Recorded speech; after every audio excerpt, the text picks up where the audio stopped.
ఎదురు చూసిన వీకెండ్ రాకనే వచ్చేసింది. ఇంకా వచ్చే రాగానే నాగార్జున గారు అయితే రోహిణి నుండి మరి మొదలుపెట్టేశారు. అమ్మ రోహిణి, ఎవరైతే నిన్ను అవమానించారో వాళ్ళతోనే గెలిచి విన్ అయ్యావు చూసావా, అదే కదా ఆట అంటే. ఏమైనా ఆడావా, అది కూడా పృథ్వీకి నీకు ఏమాత్రం నామినేషన్లో పడేది లేదు అంటూ అటువంటి వ్యక్తితో ఆడావు అంటే మామూలు విషయం కాదమ్మా, వెరీ గుడ్ వెరీ గుడ్ అంటూ ఆకాశానికి ఎత్తి పాడేశారు. ఇంకా వీకెండ్లో నాగార్జున గారు రోహిణిని. సార్ ఇదంతా నా వల్ల కాదు సార్, అవినాష్ గౌతమ్ వల్లనే అయ్యింది. లాస్ట్ టైంలో నన్ను చాలా సపోర్ట్ చేశారు, నా మీద నాకు నమ్మకం లేకపోయినప్పుడు నమ్మకాన్ని ఇచ్చారు వీళ్ళిద్దరు, అందుకే నేను ఇంత స్ట్రాంగ్గా ఆడగలిగాను, ఈ డెడికేషన్ మొత్తం వాళ్ళదే అంటూ గౌతమ్ని అవినాష్ని ఆకాశానికి ఎత్తేసింది రోహిణి.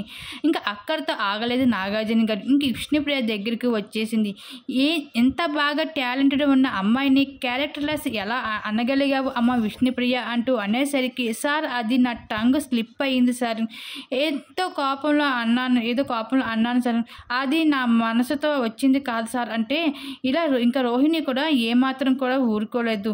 సార్ ఆ పిల్ల అలాంటి మాటలు ఆడినప్పుడు నేను ఎందుకు అనకూడదు, అందుకే నేను విష్ణుప్రియ సీక్రెట్ని చెప్పేసి నేను ఆ విధంగా చెప్పాను, లేకపోతే నేను చెప్పను, నన్ను క్యారెక్టర్లెస్ అన్నది సార్, అందుకే కోపంగా వచ్చి తన సీక్రెట్ విషయాన్ని నేను బయటకు రివీల్ చేసుకుంటూ వచ్చేసాను అంటూ ఇక రోహిణి అయితే నాగార్జున గారి ముందు చెప్పుకుంటూ వచ్చేసింది విష్ణుప్రియ విషయం కోసం. ఈ విధంగా బిగ్ బాస్ హౌస్లో విష్ణుప్రియ ఏంటి అన్నది అసలు విషయం బయటకు వచ్చేసింది. మీరేమనుకుంటున్నారు, మీ అభిప్రాయం తెలపండి.